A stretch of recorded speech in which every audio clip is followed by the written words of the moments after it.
오늘은 빌립보서 3장 되겠습니다. 제목은 삶의 한 가지 목표입니다. 삶의 한 가지 목표. 이 편지가 기록된 당시 바울은 로마 감옥에 있었습니다. 빌립보 교회는 바울의 전도로 세워진 교회입니다. 옥감장사 루디아가 개종함으로써 가정교회를 이루게 됩니다. 그리고 그 교회의 성향이 여성 주도적입니다. 좀 갈등이 있었습니다만은 지금 그래도 변함없이 바울을 향한 그 사랑을 보여주고 있습니다. 바울의 선교의 멍에를 함께 했던 그런 귀한 교회입니다. 근데 바울이 지금 감옥에 있음으로 말미암아 걱정하게 되고 위로하기 위하여 에바브로디도를 보내게 됩니다. 그래서 에바브로디도 편에 빌립보 교회의 형편을 듣게 되었습니다. 빌립보 교회 안에는 많은 사역자들이 있었는데 바울 사도를 개중에는 시기하는 그런 사람도 있었습니다.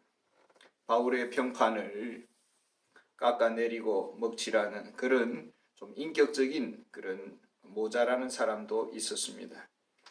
그럼에도 불구하고 바울은 여기에 대해서 별로 관심을 두지 않았습니다. 오직 그리스도만 전파될 수만 있다면 그런 사람을 통해서도 나쁜 동기라 하더라도 그리스도의 이름이 높아질 수만 있다면 바울은 감사하게 여겼습니다.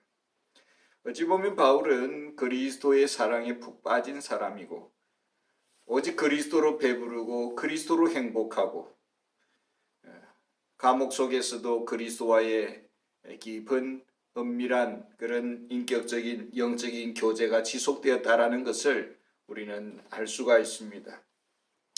문제는 빌립보 교회가 지금 걱정이 됩니다. 교회 안에 거짓 교사들이 들어왔습니다. 2절에 보면은 개들을 삼가고 행악하는 자들을 삼가고 몸을 상해하는 자를 삼가라 이렇게 했습니다. 교회 안의 경계 대상의 제1호 누구보다도 열심을 품고 또 경건의 모양이 아주 특별합니다. 그러나 이들은 할례파이고 율법주의자들이었습니다. 분명히 복음을 전하지만은 예수 그리스도를 믿은 것으로 온전한 구원을 이룰 수가 없다라고 주장을 하는 것입니다. 할례를 받아야 되고 모세 율법을 지켜야만 온전한 구원을 이룰 수 있다라고 그렇게 가르쳤습니다. 유대 종교 의식을 잘 알고 있는 사람들이고 절기를 강조하고 안식일을 고집하고 할례 의식법을 지켜야 된다라고 주장을 했습니다. 그러지 아니하면은 구원의 반열에서 떨어질 수 있다라고 그렇게 가르친 것입니다. 구약은 오실 메시아를 예고하고 있습니다. 그래서 구약의 의식법 속에는 제사법 이런 의식법 속에는 메시아가 오실 메시아에 대한 그런 예언이 담겨 있는 것이죠. 제사제도 속에 어린 양의 그 죽음을 통해서 앞으로 오실 메시아의 그 희생을 우리에게 예고해 주고 있는 것입니다. 구약의 레위기서 25장에 보면 희년법이 있습니다마는 앞으로 오실 메시아가 우리를 구원해 주실 때에 그 은혜의 해에 우리는 진정한 자유를 얻게 된다라는 것을 가르쳐 기대하게 합니다. 아브라함 때에 할례의 의식이 처음 시작되었습니다. 하가를 통해서 이스마엘이 태어나고 그리고 13년 후에 사라를 통해서 이삭이 태어났습니다. 이삭은 8일 만에 할례를 받았습니다. 이 할례라는 것은 남성의 생식기의 표피를 제거하는 그런 행위입니다. 이 의미는 인간의 죄의 그 깊이, 인간의 죄의 근원이 이 남성의 생식기라는 것을 이렇게 상징화하고 있는 것입니다. 여기서부터 타락한 죄의 유전적 생명이 흘러나오는 것이죠. 그래서 인간의 죄의 뿌리를 끊어내실 그 메시아가 오신다라는 것을 예표하는 의식이 할례 의식인 것입니다. 할례는 인간의 죄의 깊이를 말해주고 있고 이 깊은 죄에서 우리 인생을 구원해 주실 분은 그리스도라는 것을 이 할례 의식이 우리에게 말해주는 것입니다. 율법도 마찬가지입니다. 율법은 하나의 우리의 영혼의 거울과 같습니다. 우리의 내면 속을 들여다볼 때에 하나님의 말씀을 통해서 우리를 들여다볼 때에 우리는 탄식하게 되는 것입니다. 사도 바울처럼 오호라 나는 공고한 자로다 이 사망의 몸에서 누가 나를 건져내랴라는 이런 탄식이 우리 속에서 항상 터져나오게 되어 있습니다. 인간의 그 어떤 노력으로도 우리 인생들은 구원을 획득할 수가 없습니다. 이런 종교인들은 자신들의 종교적인 의식이나 이런 인간적인 행위를 통해서 구원이 가능하다라고 스스로 그렇게 믿고 있고 지금도 믿고 있고 그렇게 판단을 하고 또 그렇게 가르치고 있었습니다. 사도 바울은 누구보다도 사도 바울 자신이 유대인이었고 자신의 과거의 모습이 유대인들의 지금 의식을 대변하고 있는 것이기 때문에 그것을 잘 알고 있습니다. 그래서 이것이 얼마나 허망한가라는 것을 구구절절히 우리에게 보여주고 있습니다. 종교는 인류사에 있어서 보편적으로 그 흔적을 우리가 찾아볼 수가 있습니다. 종교에 유익이 있는 것이죠. 어느 나라는 이런 종교 제도를 통해서 계급을 만들고 사회 구조를 만들어서 그것을 하나의 그 사회의 통치 수단으로 삼는 그런 나라도 있습니다. 또 종교가 하나의 교육적 그런 차원의 유익을 주기도 합니다. 우리가 성경 말씀을 통해서 우리 인간의 인류의 이런 도덕 문제를 이렇게 길을 제시하는 것을 우리가 볼 수가 있는 것입니다. 그러나 우리 기독교는 우리 종교가 우리 사회, 역사, 정치에 어떤 가치를 줄 수는 있겠지만은 어느 정도의 유익을 줄 수는 있지만은 결코 구원은 주지 영혼을 구원할 수는 없다라는 것을 보여주고 있는 것입니다. 예전에 바울은 종교를 통해서 구원을 얻을 수 있다라고 그렇게 유대교를 열렬하게 추구를 했습니다.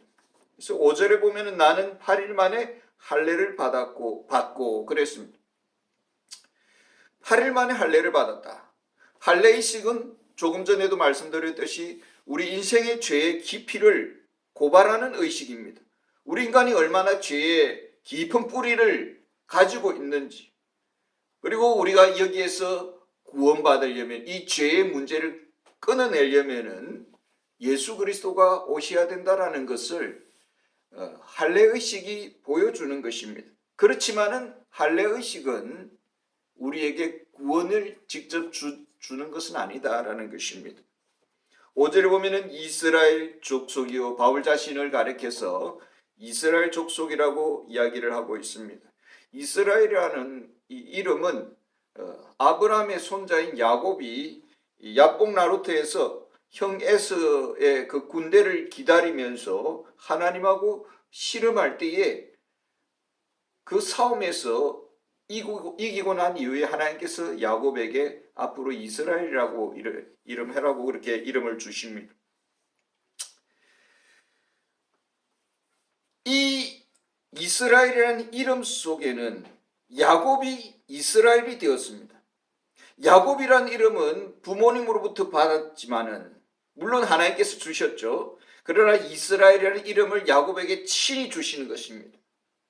우리 인생은 혈통으로 인해서 거듭나는 구원받는 것이 아니라 위로부터의 거듭남이 필요하다라는 것을 이스라엘이라는 이름을 통해서 알 수가 있습니다. 유대 순수 혈통을 가졌다고 해서 자신이 구원을 받을 수 있는 것이 아니다라는 것입니다. 우리가 종교적인 가문으로서의 3대, 4대 이런 수십 대의 그런 신앙의 유산을 물려받을 수가 있습니다. 그 신앙의 바톤이 종교적 가문이 구원을 제공해 주는 것은 아닙니다. 환경은 제공해 줄 수 있지만은 친히 예수님을 만나는 그 길은 아니다라는 것입니다. 5절에 보면은 바울은 베냐민 지파라고 했습니다. 베냐민 지파라는 것은 이스라엘의 12지파 중에서 가장 엘리트 지파입니다.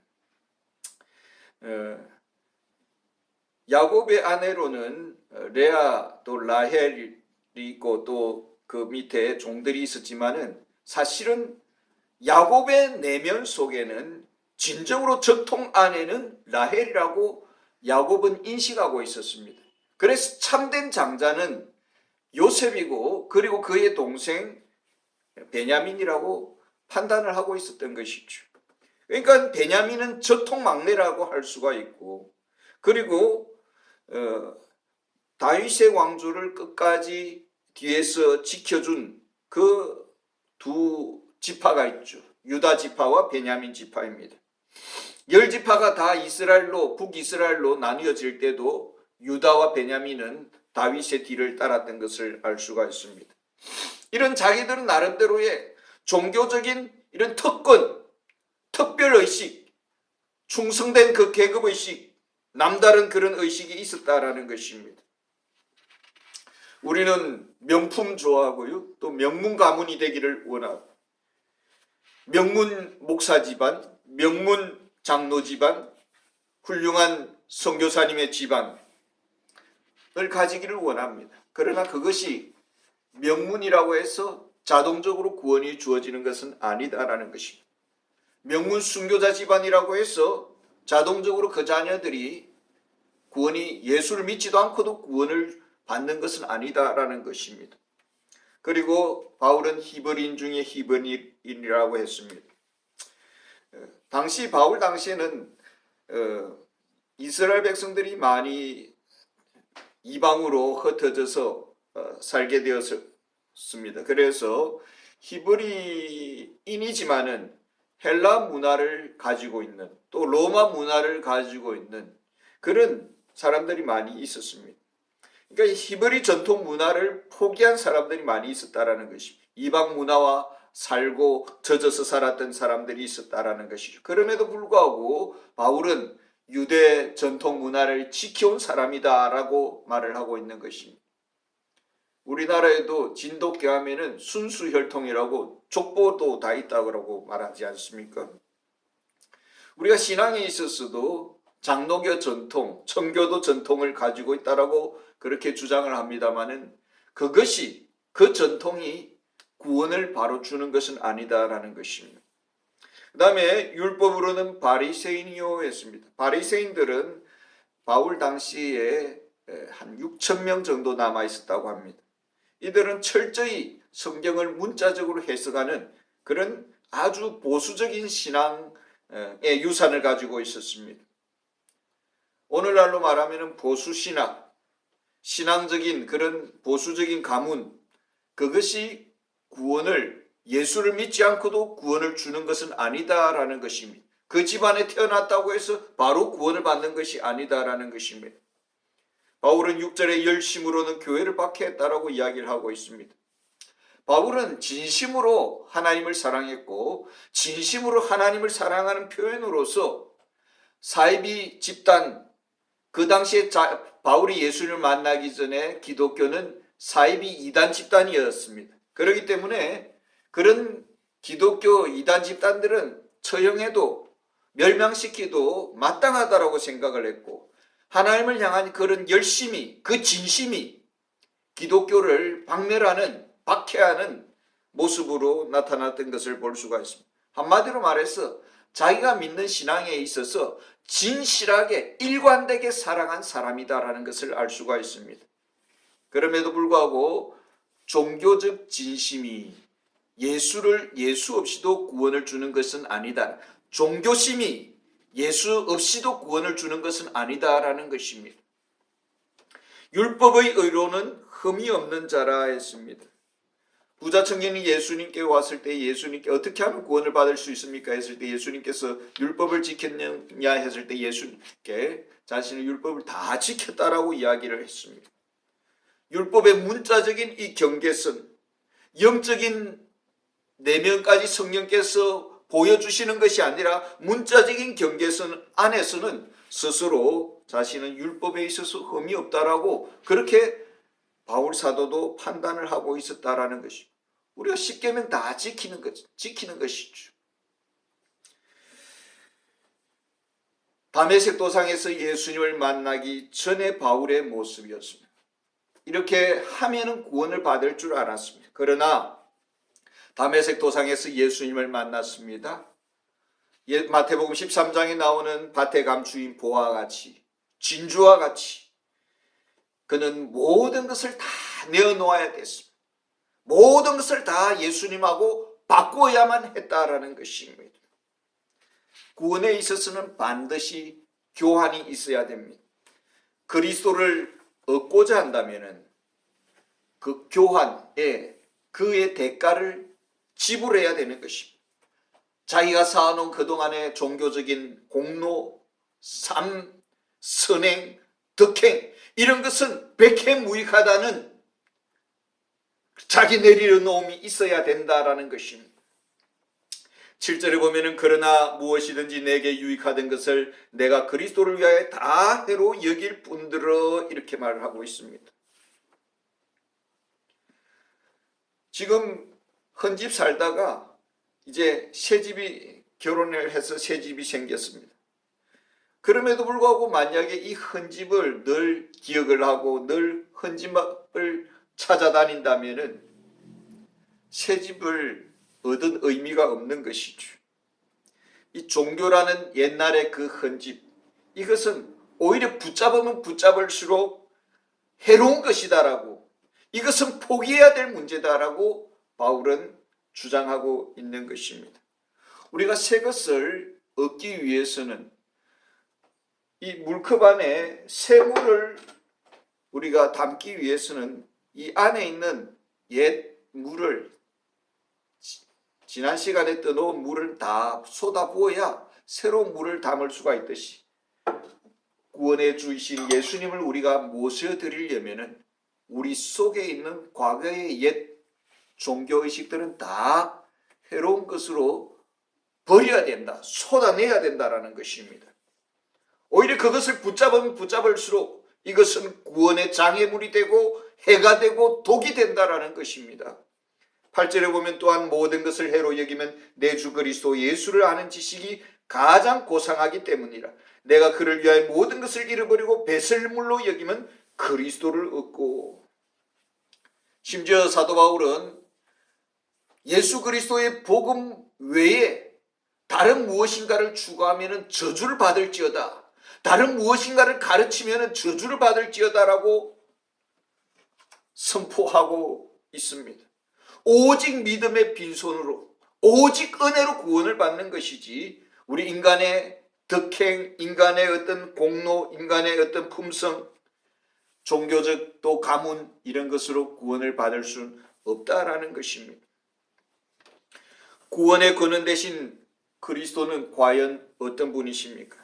과연 그리스도의 그 가치가 얼마나 되길래 이런 우리의 인생의 그 모든 유익되는 것들을 다 쓰레기처럼 도구로, 악으로 여겨야 됐느냐라는 것입니다.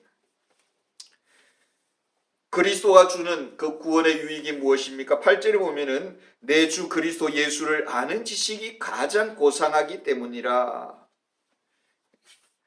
이 인간의 종교와 예수님 그리스도께서 주시는 그 구원의 그 무게는 비교할 수 없다라는 것입니다. 비교할 수 없다라는 것인데, 예수님이 주시는 그 구원의 선물 속에는 무엇이 있느냐 하면은 그리스도를 아는 지식이 있다라고 말씀하고 있습니다.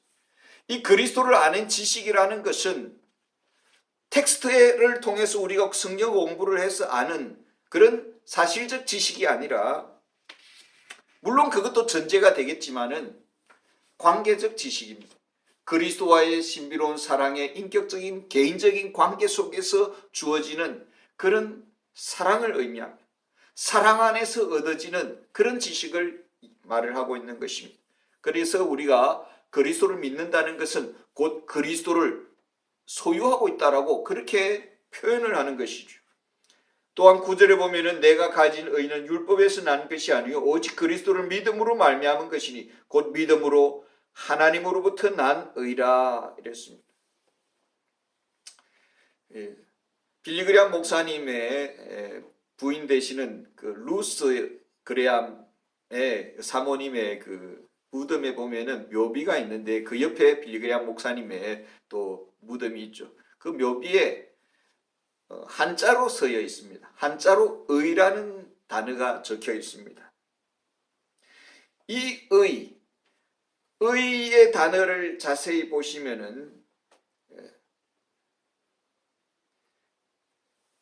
우리가 어린 양의 단어와 그 다음에 자기 자신 자아라는 이 단어가 있습니다. 어린 양 밑에 있는 우리 인생들을 의미하는 것이죠. 율법에서 주는 의라는 것은 아주 불완전하고 이사야가 말하듯이 너덜너덜한 정말 옷과 같아라는 것입니다. 누더기 옷과 같아라는 것입니다. 우리의 그 구원의 의 속에 율법이 주는 의라는 것은 독이 있고 백해무익한 것이 있다라는 것입니다. 그러나 정말 하나님이 주시는 의, 그리스도의 의는 완전하다라는 것입니다. 율법이 주는 의 속에 우리 인생들은 갓을 쓰고 이렇게 긴 수염을 가지고 이렇게 애매하지만은 뒤로는 이 배설물을 다 쏟아내는 냄새나는 배설물과 같은 그런 인생들입니다. 자기 통제를 많이 하고 자기 절제를 많이 해서 그렇게 해서 정말 애매하지만은 사실은 할 것 다 하는 뒤로는 죄를 다 짓는 그런 인생들이다라는 것이죠. 그러나 반석 위에 선 우리 인생이라는 것은 완벽한 구원의 확신을 우리에게 주는 것입니다. 결코 비가 오고 창수가 나도 우리가 흔들리지 않는 구원을 가지고 있다라는 것입니다. 10절에 보면은 내가 그리스도와 그 부활의 권능과 이랬습니다. 그리스도 안에서 주어지는 구원이 있습니다. 과거에 이미 우리가 구원을 받았습니다. 예수님이 오시면은 우리가 완전한 구원의 상태에 들어갈 것입니다. 그러면 지금은 아직이라는 이 현실이 남아 있습니다. 우리는 이 현실 속에서 죄와 싸우고 유혹과 싸우고 또 우리 안에 있는 연약함과 싸우고 수많은 우리에게 주어지는 사명과 또 책임의 무게 속에서 우리는 살아가고 있습니다. 그 무게 속에서 우리는 부족함도 느끼고 무능함도 느끼고 또 삶의 시련을 겪기도 합니다.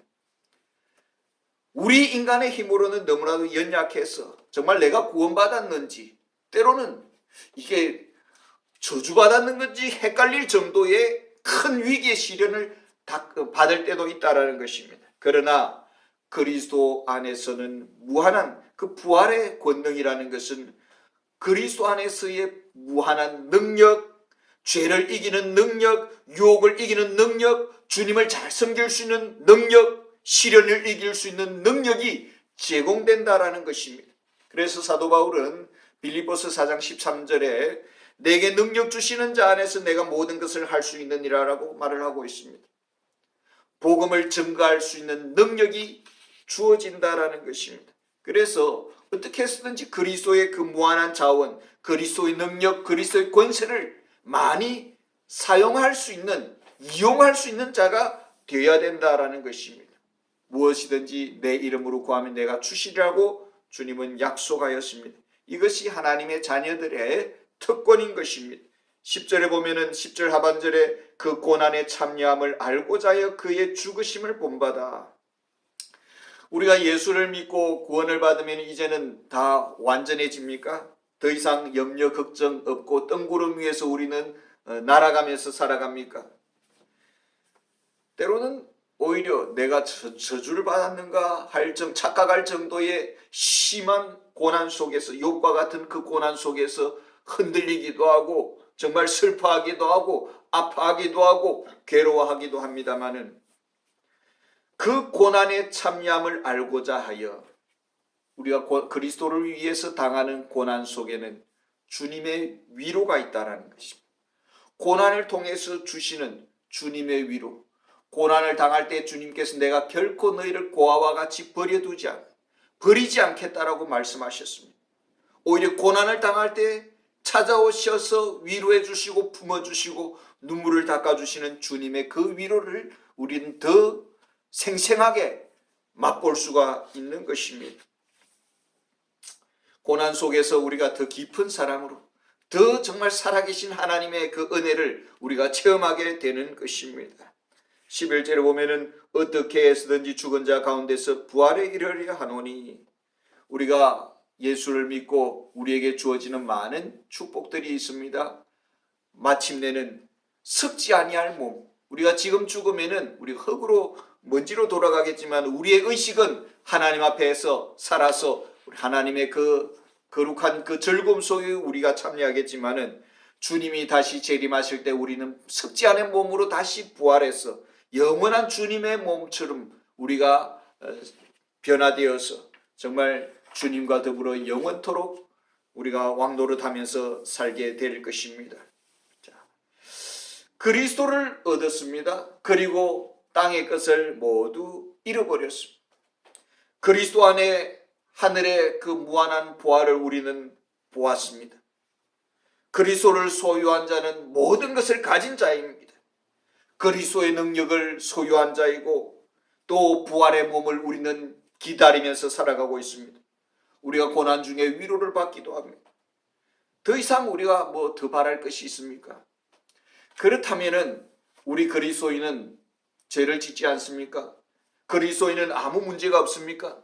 그리스도인은 완전해졌습니까? 그리스도인은 완벽한 사람입니까? 그리스도인은 실수하지 않습니까? 사도 바울은 여기서 그리스도인의 그 인격의 문제를 지금 다루고 있습니다. 어찌 보면 빌립보서 3장은 여기에 초점을 맞추고 있다라고 볼 수가 있습니다. 우리는 아직 완전한 경지에 이르지 않았다라는 것입니다. 다만 예수를 믿고 난 이후에 주 안에서 그 많은 복을 우리가 확인한 이후에 우리의 삶을 다시 한번 재조정을 하고 삶의 목표를 다시 세팅을 했다라는 것입니다. 삶의 방향을 새롭게 세팅을 했다라는 것입니다. 위에서 부르시는 부름의 상을 향해서 달려간다라는 것입니다. 그러면 위에서 주시는 그 상과 삶의 목표가 무엇입니까? 위에서 부르신 부름의 상이라는 것은 그리스도의 의를 말합니다. 그리스도의 그 의의 면류관을 우리에게 주시겠다. 과연 그리스도의 의가 무엇입니까? 바로 그 그리스도의 의의 면류관이라는 것은 그리스도의 완전한 인격을 말을 하는 것입니다. 그리스도의 완전한 인격을 또 우리가 갈망하면서 살아가는 것이 삶의 방법이 우리 삶의 목표다라는 것입니다. 그리스도의 온전한 인격을 우리가 닮아가고자 하는 것, 이것이 우리의 삶의 목표다. 이것이 바울이 지금 우리에게 제시하고 있는 것입니다. 그리스도의 도덕적 인격의 그 완전한 수준에 우리는 아직 이르지 않았습니다. 우리는 여러 가지로 부족하고 모자랍니다. 그러면은 우리는 어떻게 하면은 그리스도의 그 완전한 인격에 도달할 수 있을까요? 그 방법이 무엇일까요?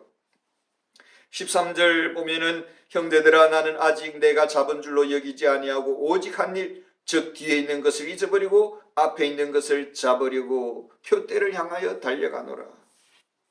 그리스도를 닮는 것, 이것이 그리스도의 인격을 온전히 닮아가는 것, 이것이 우리의 삶의 목표인데, 그러기 위해서는 우리는 과거를 잊어버려야 된다라고 말을 하고 있습니다. 과거의 상처들, 과거의 자랑들, 과거의 아픔들, 이런 거 빨리 잊어버리라는 것입니다. 빨리 잊어버리고 오직 한 가지 목표만을 붙잡아라라는 것입니다. 그것은 그리스도의 인격을 본받는 것입니다. 과연 정말 그리스도의 인격을 온전히 본받고 온전히 그리스도만을 늘 생각하는 그런 사람이 있습니까? 대부분이, 많은 우리 성도들이 우리가 길을 잃어버린 것이죠. 그리스도를 닮기보다는 세상의 부귀와 영화와 성공을 쫓으면서 살아가고 입에 불칠하기 너무 바쁘고 땅의 것만을 쫓으면서 살아가고, 이것이 보통 사람들의 모습이, 보통 그리스도인들의 모습이다라는 것입니다. 바울은 여기에 대해서 우리에게 경고를 주고 있습니다. 15절에 그러므로 누구든지 우리 온전히 이룬 자들은 이렇게 생각할지니 만일 어떤 일에 너희가 달리 생각하면 하나님이 이것도 너희에게 나타내시리라. 바울과 같은 마음을 가져야 되는 것이죠. 바울과 같은 생각을 가져야 되는 것입니다. 그래서 바울은 나를 본받으라라고 말을 하고 있습니다. 예수님을 본받고자 하는 그 마음으로 바울은 달려간다라는 것입니다. 그런 나를 본받아라라는 것이죠. 그런데 바울과 생각이 다릅니다. 여전히 나의 지성은 내 생각으로 가득 차고 내 마음은 나의 마음으로 또 가득 차고 나의 의지는 또 내 의지로 가득 차고 이렇게 될 때에 하나님께서 어떻게 하시느냐? 하나님이 이것도 너희에게 나타내시리라. 이 말씀이 무슨 말씀입니까? 우리가 너무 영적으로 예수를 믿는다고 하는데 말로는 교회에서 봉사한다 하고 이렇게 하는데 실제로 전혀 바울과 같은 생각을 가지지 아니하고 내 마음대로 살아가고 간다면은 하나님께서 여기에 대해서 가만히 있지 않는다라는 것입니다. 때로는 하나님께서 우리의 내면을 교정시키기 위해서 이 모양 저 모양으로 우리를 만지시겠다라는, 어떻게 하시겠다라는 것입니다.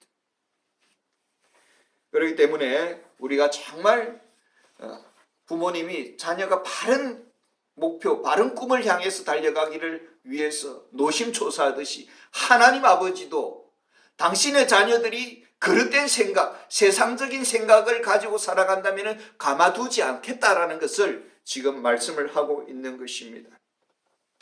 바울은 나를 본받으라 이렇게 말을 하는데 그 말은 바울의 제자가 되라는 말이 아니라 그리스도를 본받는 바울의 그 마음을 본받아라라는 것입니다. 바울 당시에는 성도들이 바울이 보였을 것입니다. 오늘 우리는 그러면은 어떻게 바울을 본받을 수 있습니까? 바울이 쓴 편지, 우리의 성경 말씀을 통해서 정말 그리스도를 배우고 그리스도를 본받아 살아가야 되는 것입니다. 문제는 땅의 일에 너무나 매여 있습니다. 땅의 성공, 땅의 축복, 땅의 부요에, 땅의 자랑에 너무 목말라 하고 있습니다. 바울은 여기에 대해서 이들이 정말 십자가의 원수다라고 그렇게 말을 하고 있습니다. 그리스도를 닮아가고 그리스도를 높이고 그리스도를 증거하는 데는 관심이 없더라라는 것입니다. 그저 예배만 참석하면 다 되는 것입니까? 우리는 다 천국의 시민권자들이고 그리스도를 닮아가는 이 일에 최선을 다해야 된다라는 것, 집중해야 된다라는 것입니다. 그런 사람에게 그리스도께서 다시 재림하실 때에 정말 우리가 부활의 몸으로 변화되고 또 의의 상급을 우리가 받게 될 것입니다. 빌립보서 4장에 보면은 정말 그리스도의 인격을 본받는 바울이 어떤 모습으로 교회에 이렇게 참여하는지, 그리스도인의 그 인격을 본받은 자의 삶의 그 가치, 태도, 시각, 또 모습이 어떻게 나타나는지를 빌립보 4장은 우리에게 보여주고 있습니다. 다음 주에 다시 빌립보 4장을 가지고 같이 공부하도록 하겠습니다.